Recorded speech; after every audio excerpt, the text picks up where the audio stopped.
Hello. What? Oh, there we go. Yeah, there we go. Hello, everybody, and welcome back to Kobold Chats. My name is Kendrick or Kendo, whichever you prefer. I use they/he pronouns, and it's Friday again.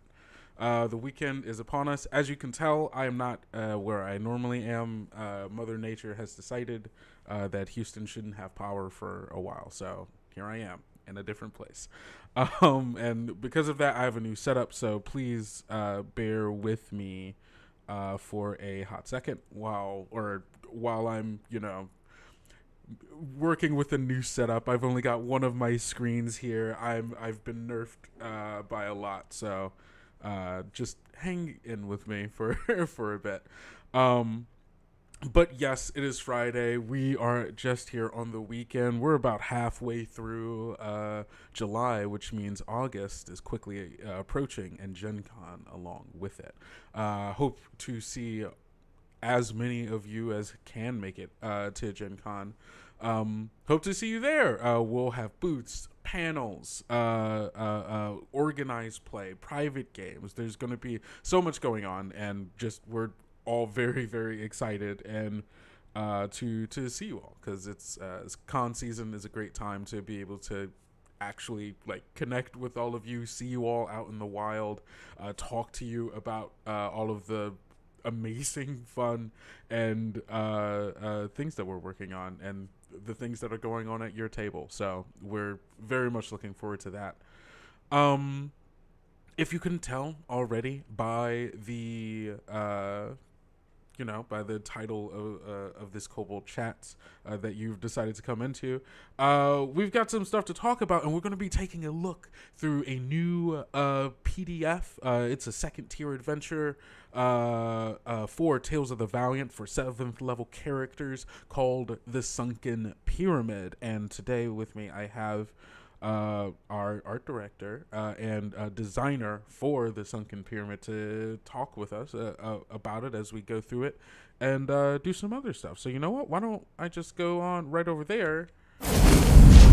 Hey, Marc, how's it going?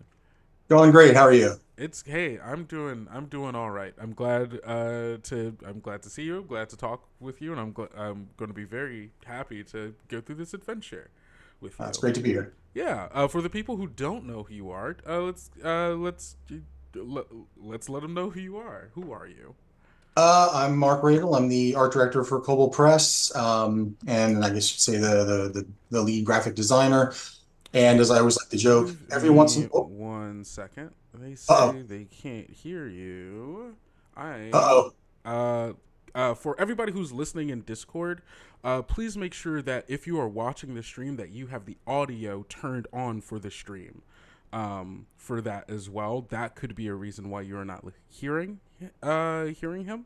Um, g- uh, if you don't know how to do that, you can just right click on it, and there should be like a mute or sound. Um, Technology. to the wonders of technology. This, if I had my other setup, this would be a lot easier. Volume up. Okay, Marc. Say some words so we can see if they can hear you. Ichi ni sanchi, go Roko. I don't think I did those in the right order. That was my Japanese counting that I Okay. remember from when I was a kid. Yeah, same. I took Japanese for like 2 semesters in college. Okay, they're saying they still can't hear you.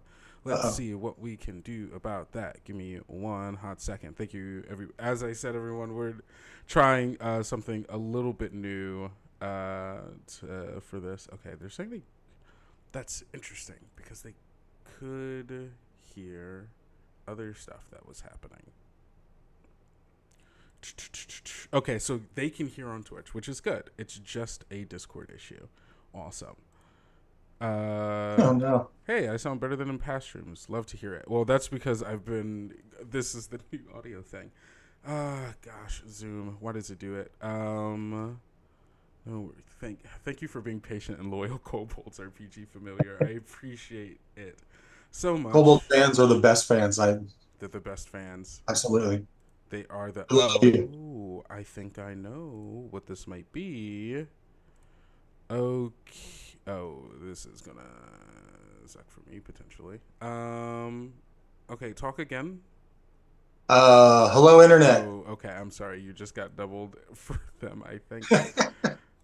I don't know if they can hear you, but that might have been okay. They can hear you now, which does okay. Actually, Right. I know how to fix this really quickly. And here we go. Audio. Let's change this to. Let's go. Force me to input. Sorry, everybody, that you have to be here for my on the fly fixing. There's always something. There's always something, isn't there? Um. Okay. I. That might have just. Talk again, and let's see if they can still hear you. Uh, test one, two, I don't know if they four, let us know. RPG familiar, Blue Flash 41. Yes, they still can. Okay, perfect. We are good. All right, Mark. Let everybody fantastic. know who you are. That was funny when you said say something. I just said hello, Internet. That was my Seth Skorkowski homage. You know who that is? I tragically, Uh, vaguely, actually. Hold he's on. a he's a like a fantasy author, but he also has a great YouTube channel. He does a lot of RPG reviews and adventure reviews and advice. Check him out, Seth Skorkowski. But he always starts every video off with "Hello, Internet." Anyway, I'm Marc Radle. I'm the art director for Kobold Press and the lead graphic designer. Um, and as sometimes like to joke, every once in a while they let me write something. Yes, and I'm glad we did because because the things you write are good. Uh, before we get into the thing that you wrote today, we've got a little bit of housekeeping. So first and foremost, starting next week, next Monday, which is July 15th, I want to say yes, from July 15th all the way through July 31st. Is Christmas in July over at Roll20 and Drive Through RPG. You can get 40% off of Kobold Press products. And I assume other products as well, but we're not here to talk about those. But you can head on over to Roll20 and Drive Through RPG to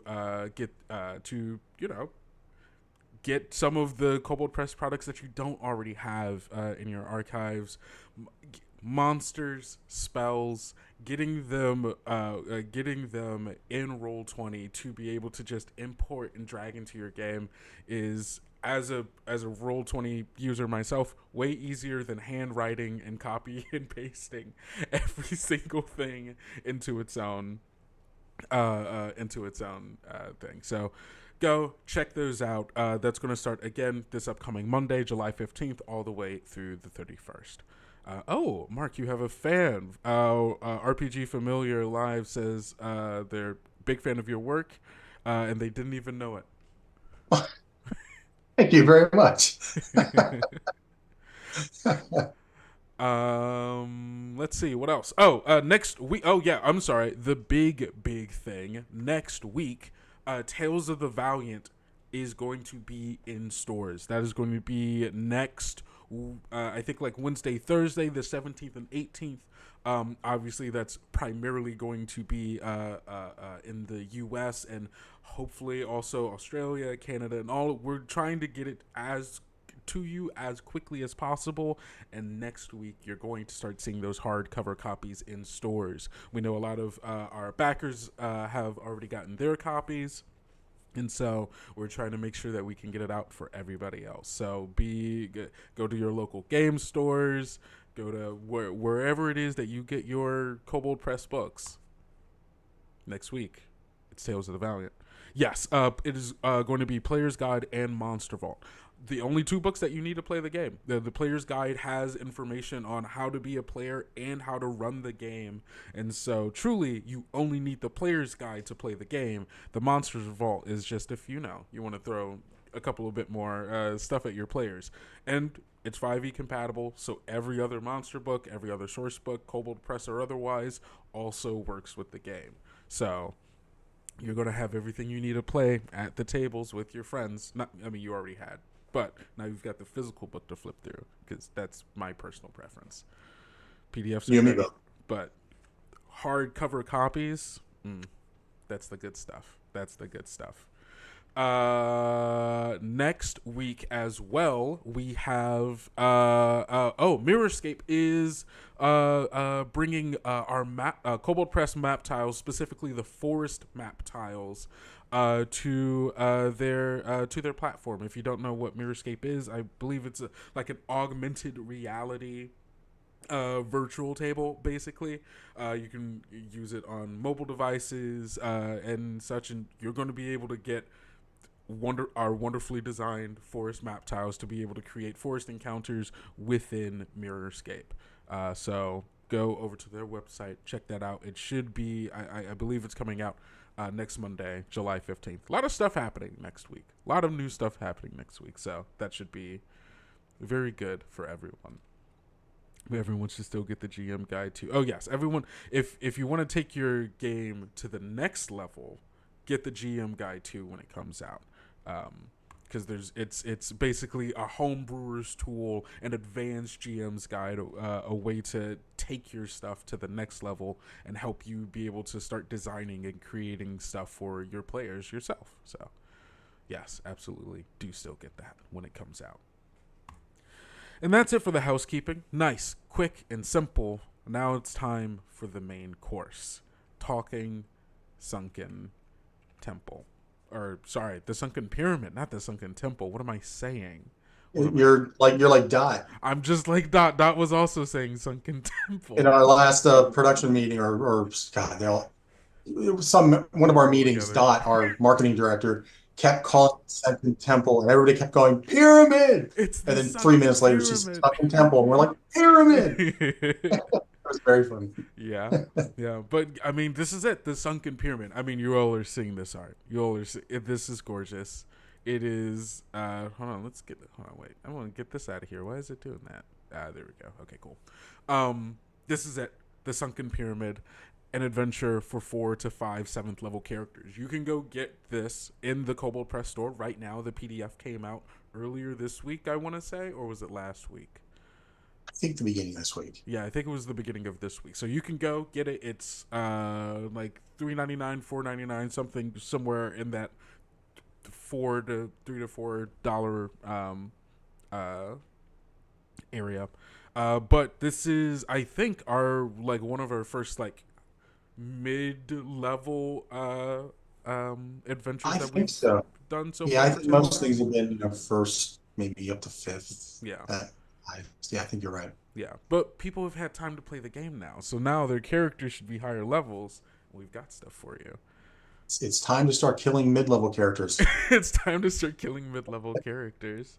Absolutely. So, I mean, you and I talked about a little bit. We talked a little bit about this before, like just in our our pre-call, but we also talked a little bit about it back during Kobold Con. But this is something you've been noodling on for quite some time.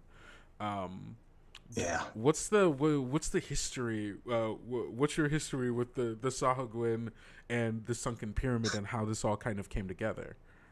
Well, see, now you asked the magic question. I guess you have to cast your mind all the way back to the golden era of first edition, AD&D. Mm-hmm. I was, early teens, 12, 13, 14, something like that. And an adventure, The Sinister Secret of Salt Marsh came out. Mm-hmm. And I think to this day, it is my favorite adventure. There's just something about it. I love it. Mm-hmm. And it eventually became a trilogy. I mean, it was always set to be a trilogy, but there were 2 others, I think, Danger at Dunwich and The Final Enemy, I think it was. But anyway, I love them. I ran them from my friends. Shout out to Jason, Jeff, Mike, and Ken.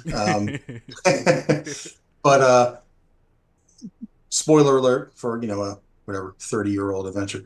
The main adversary were the sahuagin. Mm-hmm. So there's something about underwater and sahuagin that just always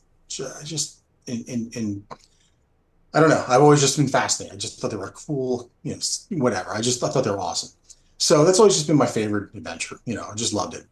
So then fast forward a number of years ago, but much more recently, I somehow came across this really cool article on nationalgeographic.com about this. It's like a real place. It's called I have it written down because I don't know how to pronounce it.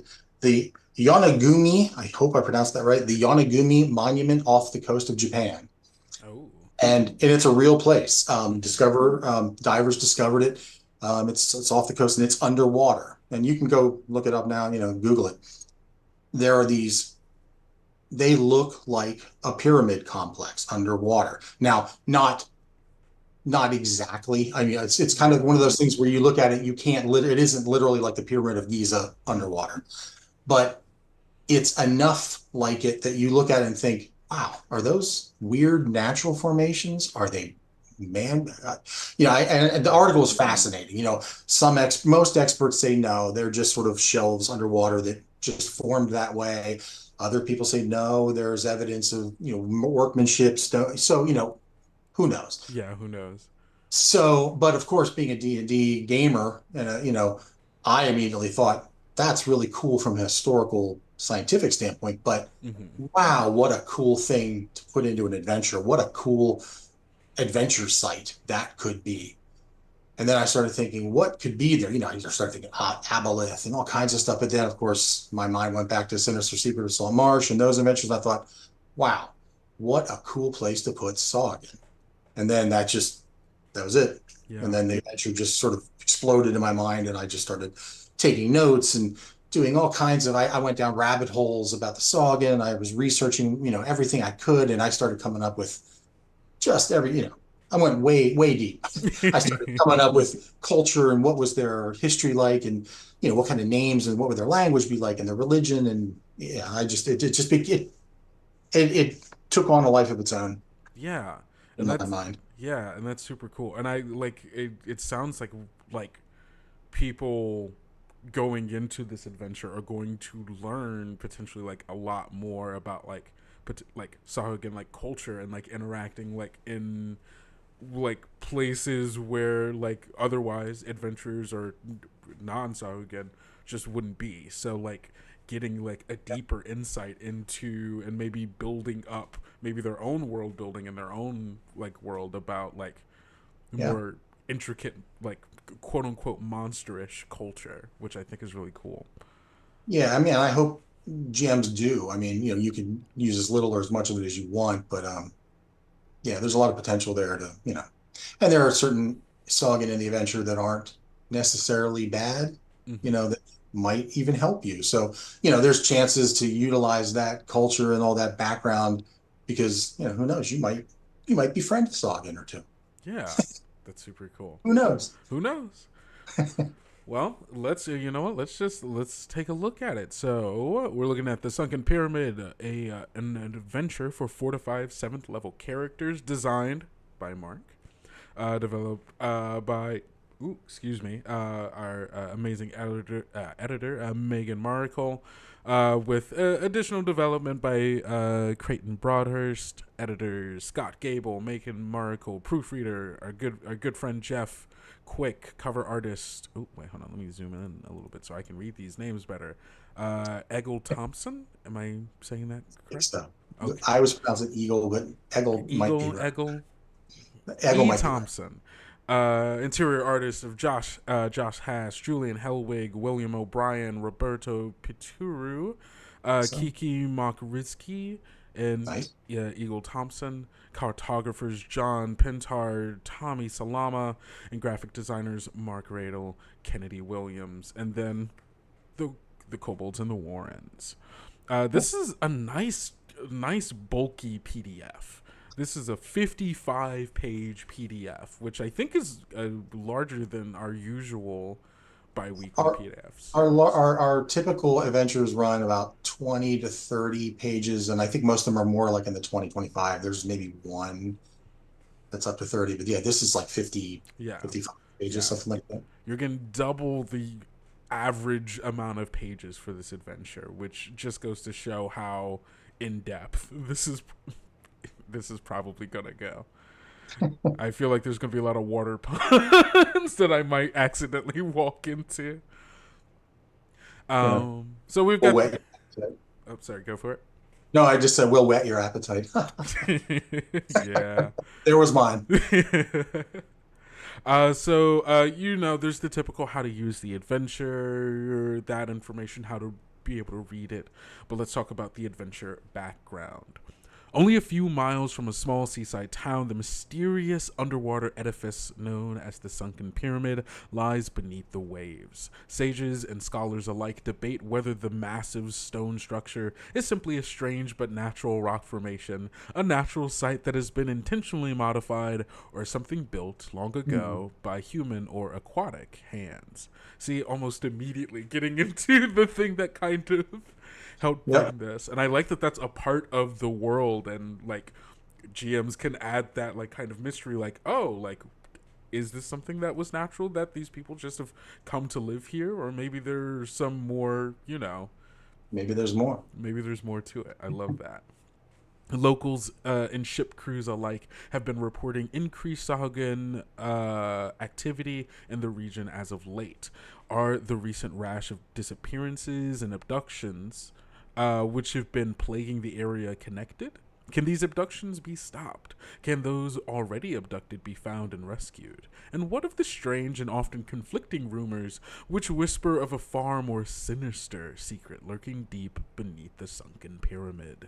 The Sunken Pyramid is an aquatic adventure for 7th level PCs. In addition to the adventure itself, an extensive background on sahuagin culture and society is provided, as are complete statistics and motivations for all key members of the sahuagin tribe that inhabits the pyramid. I love that. That it's like immediately I'm so invested in it just for learning more about their culture, as well as like the events of the adventure itself. Like, it's so, I don't know, I just love it. I love the concept, and I'm sure I'm gonna love the execution. Let's see. Important recent events. 9 years ago, the sahuagin tribe, known as the There you go. the Adel, Sure. Adel, no, Adel Utal, Adel Sure. Utal. Sahuagin's hard to speak by, Yeah, surface dwellers have trouble speaking Sahuagin. yeah. See, Yeah. this is why I would need a translator if I was Well, going and to it be sounds interfacing. sounds better underwater. Oh, you know what? That's the Wow. problem. Yeah. Interesting how our language would evolve for Yep. people to speak underwater, and I've never thought of that before. You would speak like you had bubbles in your, I don't know. Yeah, that's so interesting.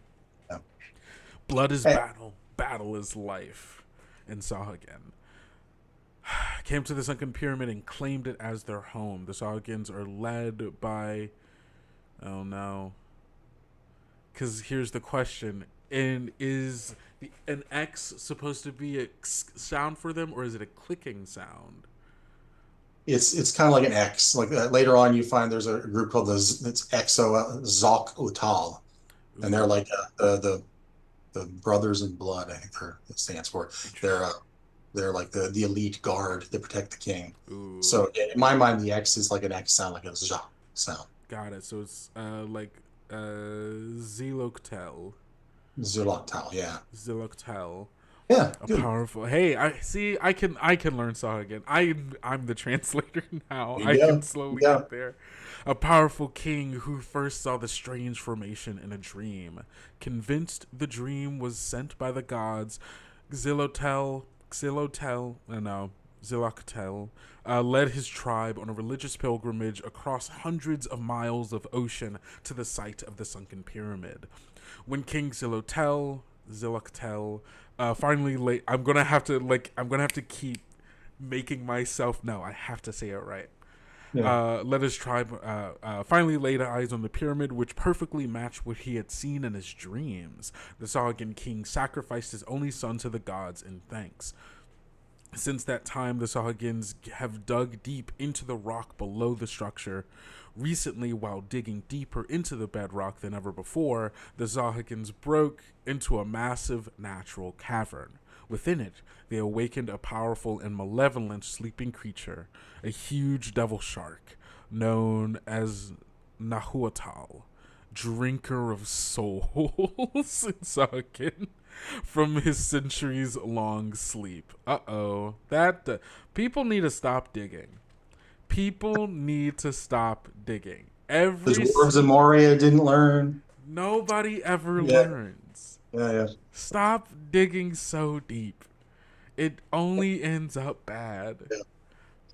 And just as you're reading the names and, like the little thing there about the king kind of sacrificed his son and things like that. Mm-hmm. That's I'm also fascinated by different cultures, and I've always been fascinated by Central American cultures, Aztec, Maya, Inca, Mm-hmm. and they were very those cultures were very tied up in blood and blood sacrifice and things of that nature. Mm-hmm. So one of the things I did with the saga is I sort of imagined, kind of like what J.R. Tolkien did, what would Vikings be like if they were a horse riding people instead of a sea people? So I kind of tried to pull some Central American, I don't know, vibes. Like inspiration. Yeah, so the names like, sort of are a little bit of an homage to those people. The blood sacrifice, the blood, and it just all worked because sharks, yeah, it does make blood, all getting blood. Yeah. It's just kind of all it fits. So, and the Central American cultures, they had their own kind of pyramids, so it all just made sense in my mind. So yeah, it's all slowly coming together. I really like the kind of folk Sahuagins as these kind of shark folk, these shark people being really invested in the meaning and power behind blood as also being a shark's focus. I think that's in fact, and we might jump ahead. One of the things I worked into the cultural aspect. I came up with this thing called the Kalamakek, which are these the Sahuagin culture. They're called the teachings of the old. Mm-hmm. They are just these kind of poetic. They sort of take religious and historical and all this kind of stuff, and they tie it into these kind of very cryptic, poetic verses. It's almost like their Bible or their Quran or whatever, and they pass these down from generation to generation, and it teaches them. And a lot of it is about blood. I have one here. Please, I'll read you one. Please. That's one's got some blood in it. That's really bad. One is that where is your heart? You give your blood to each thing in turn. Carrying, you do not carry it. To give your blood is to give your soul. To spill blood from your enemy is to know strength. There is much blood to spill, and everyone is your enemy. That's something that Sahuagin teach their young, and then So that's kind of in my mind a very Sahuagin mindset. The believing in the power of blood, and then also what it means. Yeah, that's super interesting. Yep. Yeah. Where was that? Oh, okay. So the Sahuagins quickly learned to both revere and fear Nahuatl, who demands almost constant blood sacrifice of intelligent creatures. Nochalak, Nochalak? I say Nochalak. Nochalak. The tribe's high priestess is convinced Nahuatl is a physical manifestation of their gods sent to bring great favor to King Ziloktel and their tribe. To placate the devil shark, the Sahuagins have begun a campaign of increasingly violent raids to ensure a continuous supply of captured merfolk, sea elves, and surface dwellers to feed Nahuatl's insatiable hunger. Nochalak plans on sacrificing a great number of these captives during Nemualtem. Yeah, there you go. Sure. A great 5 days Sahuagin holy period, which occurs once every 152 years. And the next Nemualtem begins in only 3 days. They're going to need a lot of blood. Yep. So this adventure is broken down into 3 parts. Part 1, the night raid. Part 2, taking to the waves. And part 3, the sunken temple. Pyramid. Oh, I was reading it and I said it wrong. I don't know what's going on. What is happening in my brain right now? Sorry. No. Thank you for correcting me. Part 3, the Sunken Pyramid. I don't know what's going on. My brain's just kind of weird. I guess it's so focused on temples. Um, Amazing. So for the purposes of this Kobold Chats, we will only be going a little bit into part one, Night Raid. We obviously, depending on time, we're not going to go through all of it, but just give you a little bit of a peek to see what you either as a player or as a GM are getting into. And one thing I will say is you kind of touched on it. The next holy period is in only a few days, Mm-hmm. so that introduces a real clock to this Yes. adventure. It isn't sort of a sandbox where go where you want. Take your time. I mean, you need to Going. save these people or they're gone, and you only have a certain amount of time. When that clock strikes 12, so to speak, they're all dead. Yeah, I've been really liking the like introduction of these like both narrative and but also like meta clocks of hey, you need to keep doing this thing or else something bad things are gonna happen. Yeah, I think they're great when they're organic. Mm-hmm. Sometimes you read adventures and you can tell that the directive was come up with some reason there's a clock. It may not actually fit the adventure, but we need it. It's kind of like, oh, okay. Yeah. But I think when it feels natural, like, oh yeah, well, this makes sense. Well, then I think they're fantastic. Yes. Yeah. Hopefully that's what this has. Yeah. I mean I think so for sure because I feel like it feels the Namul like need for this constant amount of blood now also aligning with this 5-day holy period within a culture that already has this intense focus on like it feels very natural. It feels like a natural consequence of all of these things aligning. A lot of different confluences all sort of Mm-hmm. coming together. Yeah, Yeah. cool. Very cool. Cool. Yeah, this art, y'all. Look at this art. It's so good, and it's like I'm just gonna do a quick scroll for you through here. There's so much art. There's so much art, and it's Yeah, I don't know what you're looking at, gorgeous. but it was Kendo, and I were talking a little beforehand.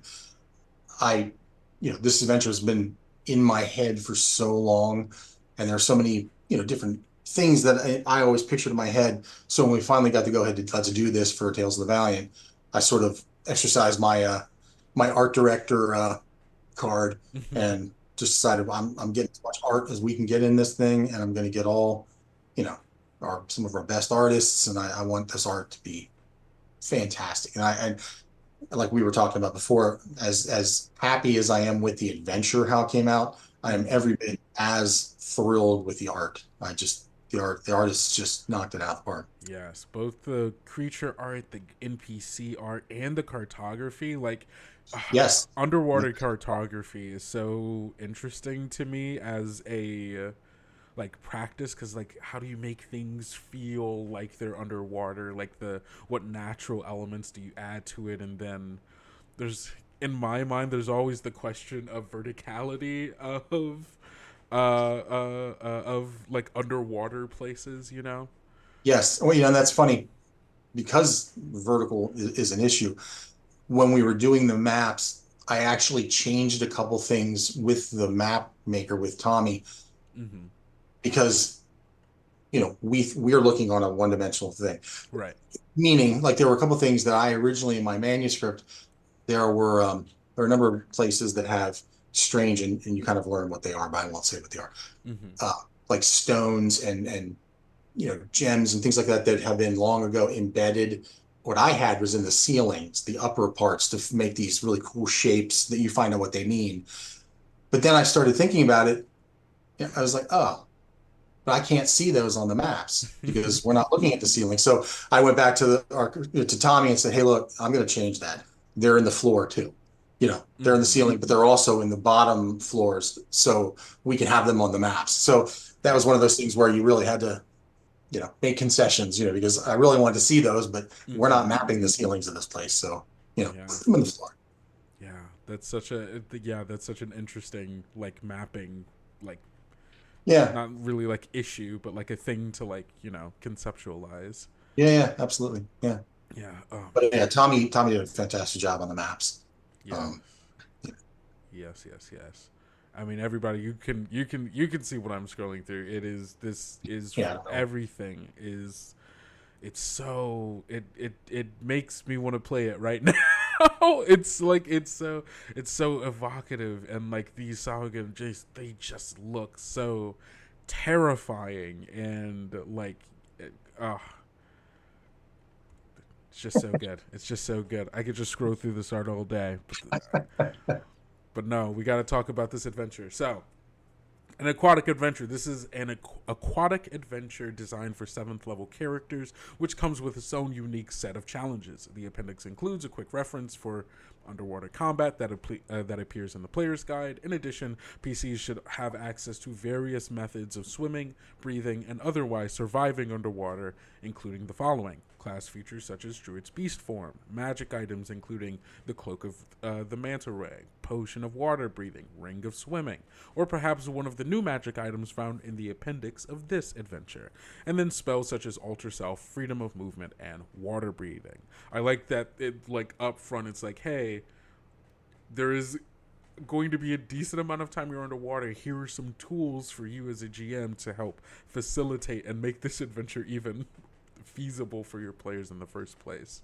Yeah, I thought that was important because, in the many years I've been playing, I've run into a couple times where as a player, suddenly it gets sprung on us. Oh, you gotta go underwater now for a while. Mm-hmm. And we didn't have anything. It's kind of like, come on, you knew friendly that we DM, were going to be here. yeah, you just set us up for failure. We're not walking around. So I thought, well, look, I mean, and it's a coastal town. There's more chances of finding it.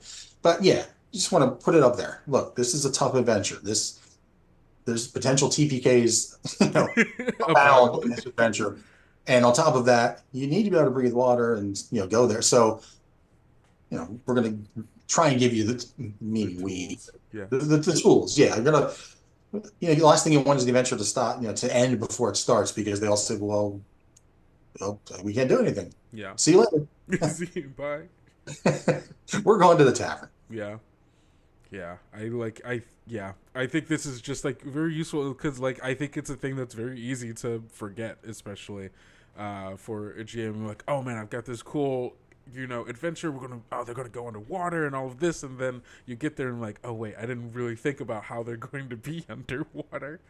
So just there's an NPC they meet early on who, for whatever weird reason, is one of my favorite NPCs ever. It's the captain of the ship. Mm-hmm. I just think she's cool. Anyway, there's a very, very organic reason that she would do this, but she might also have offer stuff. some items to the players if they help.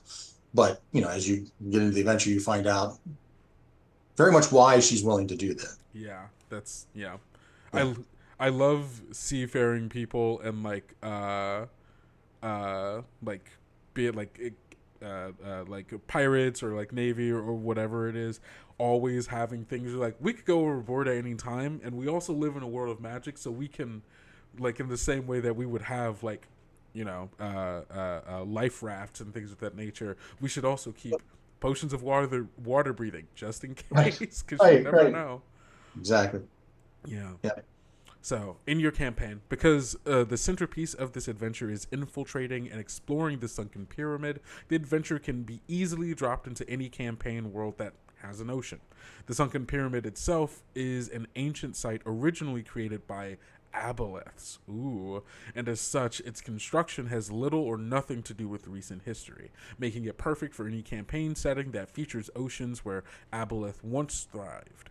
Attentive PCs might spot the aboleth connection, and you can weave the Sunken Pyramid adventure into a larger storyline focusing on the aboleth, their history, and their schemes in your world. I love that. Or is it made by aboleth? Who knows? Yeah, it's your world. You can decide. This is just giving you a little guiding push, just in case that's something you need. Yeah. Okay, White Moon Cove. So the first part of this adventure takes place in White Moon Cove, a seaside town easily situated in almost any warm coastal region. See the appendix for more details on White Moon Cove, including many interesting locations and NPCs, town backgrounds, random events, and more. If you plan to have more adventures along the coast, White Moon Cove could become the PC's base of operations for those adventures. Love it. You're getting so much in this PDF. That's like $4.99, I think it is. I think it might be a couple of dollars more, but I think it might be Yeah, like maybe I'm 7. wrong. But still, yeah, Even still, for less than $10. Let me make sure. absolutely. Let me make sure. And I can put this link in the.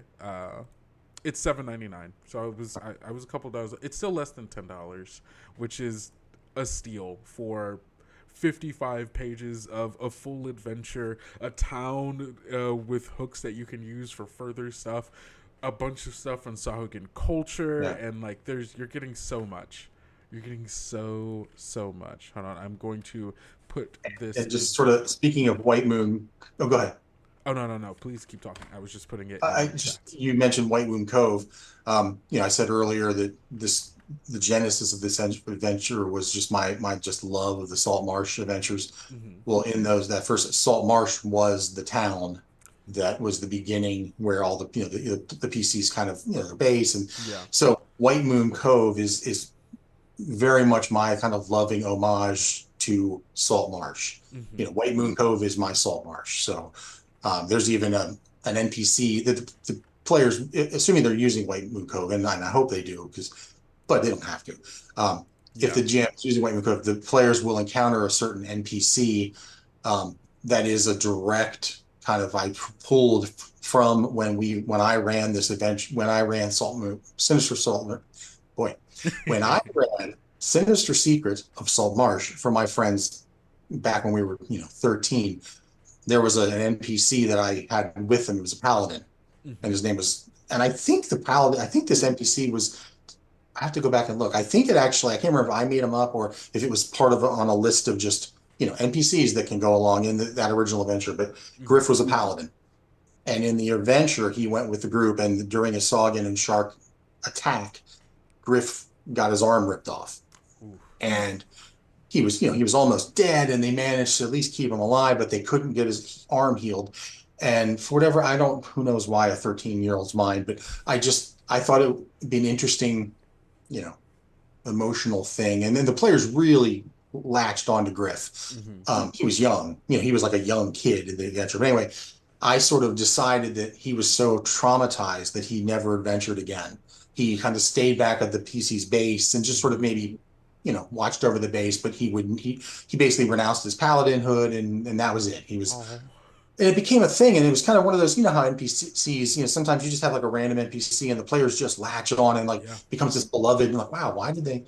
Well, that was kind of what happened. So it always kind of stuck with me, what would have happened? Geez. So when I was writing this and doing White Moon Cove, I put Griff in this, but now he's an old man.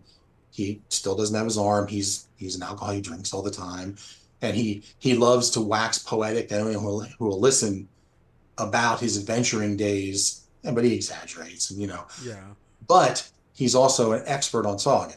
So if the PCs can get him talking, they can learn a ton about sahuagin. But anyway, I kind of put him in there again because, geez, I wonder what would have happened to Griff 30 years later. He's just a broken old guy, but Griff is literally from that adventure long ago, and White Moon Cove is absolutely my Salt Marsh. So that's so cool. It's great to be able to. Yeah, the privilege of being a designer and being able to oh man, there was this thing in this game that I did years ago. You know what? I'm just gonna put that's so cool. I love that, and I love that's so cool. So you're getting White Moon Cove as well. More Game Master advice. It's strongly recommend that you have your PC spend a few days in White Moon Cove prior to the sahuagin attack. Allow them to explore the town and interact with the residents, which will help them become invested in the town and its people. If the PCs are invested in White Moon Cove and its people, the events in the adventure will have a greater impact for the PCs and give them more of a reason to rescue the town folks from the sahuagins, which I love just the advice in here. There's this is this is telling me that the rest of the adventure is going to be really like it's enough guidance not to be handholdy, but enough to like Yeah, lean even new and like inexperienced GMs of like getting them thinking, okay, what other stuff do I want them to be doing here? How can I best put them in a situation that's going to give this adventure the most impact for them yeah. as players and their characters, which is really cool. And there's enough in just the White Moon Cove appendix, with the different NPCs, the people they can meet, and there's a lot of stuff going on in the town that you could the GM could, in theory, just run adventures in the town. There's a lot of stuff Mm-hmm. going on, you know. Um, so either before the adventure or after there, you could spend a lot of adventure time. There's a lot of little plot hooks and plot seeds and story seeds just in the town that may or may not even have anything to do with the adventure. They're just because I Yeah. wanted it to be as much a living, breathing place as I could make it. Yeah, that makes sense. Yeah. It's so I love it. I'm we're 5 pages in, technically only 1 page into this adventure, and like I'm already deeply in love with this. That's awesome. Thank you. Of course. All right, so we're gonna look through some of the alternate adventure hooks, and then I think we can call it that. I'm looking at some of the comments on Twitch, and people are going crazy. The art, half a thought says the art is awesome for the sea devil. It looks so vicious. The adventure has a very Saltmarsh vibe. Damn Scout says very excited about the shark jaw skeleton. um, yeah, no, it's I you did good. You did Thank you. good. And we were kind of talking beforehand too, just mentioning anything. You said the shark jaw skeleton and the devil shark and things like that. This adventure has been in my head for a long time. So, and I wasn't sure whether I'd ever get the opportunity to actually make the adventure. So, but a number of different times I sort of, before the adventure, obviously this is years ago, would put little seeds of that. For instance, like the shark jaw skeleton first appeared in one of our 5e monster books. I might be like Tome of Beast 2. I can't remember. But Mm-hmm. in that case, I just thought, well, that was one. If we ever do the adventure, this is a creature in it. So, let's get it illustrated and stat it up and get it in the book. And the devil shark is the same way. I think maybe that's in creature codex. I'm sure I'm wrong, but kind of the same thing. Yeah. If this adventure, Sunken Pyramid, never got made, at least got some stuff, potentially from it out there in the world. Yeah. But now that we did it, I was like, oh, I can pull them in finally. And similarly, in when we did Vault of Magic, I kind of came up with it's not a concept that I came up with 100%. The fabled items. I mean, Yeah.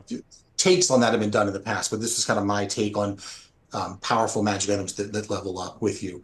And I created not all of them in Vault of Magic, most of them. And one of the ones there, it was called Markham's Glaive, and I put that in Vault of Magic. Again, the whole backstory of the glaive really hints at Sunken Pyramid. It talks about how Markham was a warrior, and he created this magical glaive so he could go under the waves, and he was a hero. And then eventually he battled this sahuagin king, and the sahuagin king killed him and took his glaive. And they say he still has it to this day. Well, he does, and he's in the Sunken Pyramid.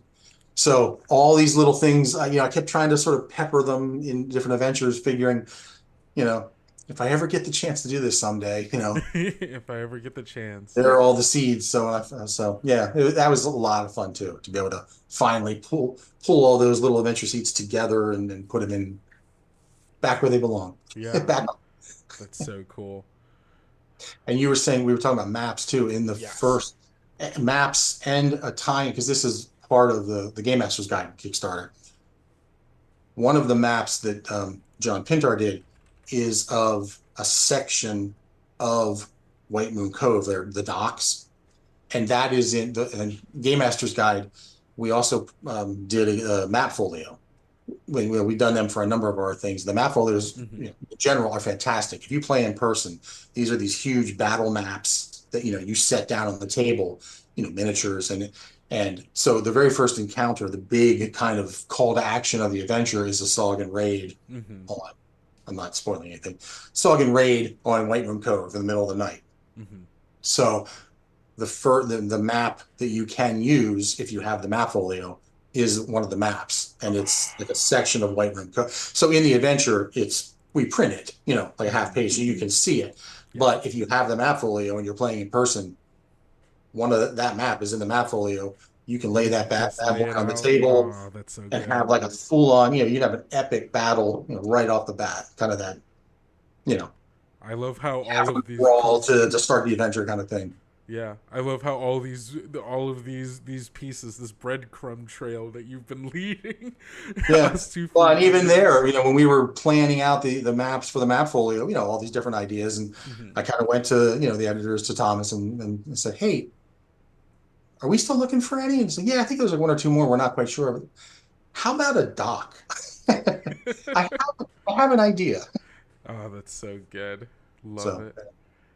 Ah, that's so good. All right, so let's these alternate adventure hooks. This adventure assumes PCs start by experiencing a raid upon White Moon Cove, as detailed in Part 1. Depending on the nature of your campaign, you may want to use one of the following adventure hooks instead of Night Raid. If you do use one of these hooks, include some of the clues from the Night Raid encounter to lead the PCs toward the Sahuagin's lair, and be sure they find or are given at least 2 Shark's Tooth amulets. So, a few days ago, Sahuagins attacked a traveling group of merfolk from the merfolk city Oculina. The merfolk drove the Sahuagins away, but not before a few of the merfolk were killed, and many more, including the king's daughter, Alariel Mjolnir. Mjolnir? well, that's there. You Mjolnir. go. I don't Yeah, know where Why was I doing that? that's Thor's hammer. That's a completely Mjolnir. different. That's a completely different word. I don't know where I was. Mjolnir. Were carried away by the Sahuagins. The surviving merfolk are looking for adventurers willing to rescue the captives and take revenge on the Sahuagins. A small trading ship is raided by Sahuagins a few miles from shore. Several sailors were dragged overboard during the night before the remaining sailors were finally able to fight off the Sahuagins. Word of the attacks quickly spread once the ship reaches port. The PCs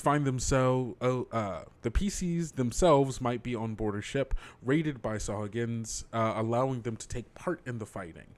This hook can be run similarly to Night Raid and works best for PCs that have a ship of their own. The Sahuagins recently savaged a community of sea elves, hauling a large number away and killing most of the others who dwelled in the town of Koraldelve. The attack was successful primarily because the Sahuagin assassin, Anuhal, first infiltrated the Sea Elves' coral home and eliminated many of its defenses. Only a handful of Sea Elves escaped the brutal attack. They are now desperately searching for anyone willing to help rescue their people. There are a lot of ways you can get them into this. Yeah. And you mentioned Sea Elves. I'll just say there's another little loving homage to Saltmarsh in this adventure. Mm-hmm. Later in the adventure, all I'll say is they meet an NPC sea elf that is very much, again, my homage to A character. someone in Saltmarsh. Yeah. So good. people that have played Saltmarsh, Mm-hmm. when they get to that point, they'll go, "Oh, cool. That's so good. I know him." That's, again, the power of being a game designer. You can just put some of the stuff that you love back into games so other people can continue Game to designer enjoy them. / nerd. Yeah, there we go. Big nerd. Yeah. So I hope you all enjoyed this quick little peek into the Sunken Pyramid. There is so much here to get both as the adventure itself is really cool. The art is evocative. It's juicy. It's vicious. It's everything I could want out of an underwater shark infested adventure. And then so many tools for just running an underwater adventure. So many things you can pull from, be it the maps, be it the sahuagin culture, being some of these other, like the sea elf and the merfolk cities. And then you also get a town to be able to run adventures out. You get so much. You're getting so much here. And you can go get this over on the Kobold Press store right now. It's $7.99. And you can have a little bit of the joy that you helped bring for us. And yes, just thank you so much, Marc, and thank you so much for being here and talking to us about it. Absolutely. Yes. Sorry, half a thought. The Christmas in July sale starts next Monday, on July 15th. So if you're looking for it at the discounted 40% off price, you're going to have to wait until Monday, but it's going to be from the 15th all the way through the rest of July. So there's going to be a lot of time to be able to get it. Thanks for being such a great host. It was a lot of fun. Yeah, no, hey, anytime. I love talking to you about any of the amazing work that you're doing here, and I'm especially glad to be able to talk about it as an adventure. So thank you. Hey, no worries. I know, I get excited for sales too, so I understand why you went. But yeah, get the hard copy for now. Yeah, go for it. And then the PDF is waiting for you whenever. So thank you all so much for being here for another episode of Kobold Chats. It is, hey, it's been great. As I said before, we're August is just around the corner, and come August comes Gen Con. And the big show, the biggest of shows. Oh yeah. So we hope to see you all there. And I'm going, and this is my very first Gen Con. So yes, super excited. Yes. Hey, this is my first Gen Con as well. So. Oh, great. Yeah, I've been playing for decades, and I've never been to Gen Con. I've been playing for a decade and haven't gone. So excited to see you all there. If you all are there, you'll be able to find us over at the Kobold Press booth. I'm not sure what the booth number is off the top of my head, but I bet I know. Oh, do you? 121. Wait, there we go. Booth number 121. We'll be putting it out there on socials and everything, so you'll be able to you'll have it memorized, and I'll have it memorized as well by then. So we'll be on the lookout for you there. And yeah, thank you all so much for being here. And don't forget to have a great rest of your day. Eat enough food, drink enough water, get enough sleep, take care of yourself, all that good stuff. And I hope you all have a great weekend. And we'll see you all next week. See ya.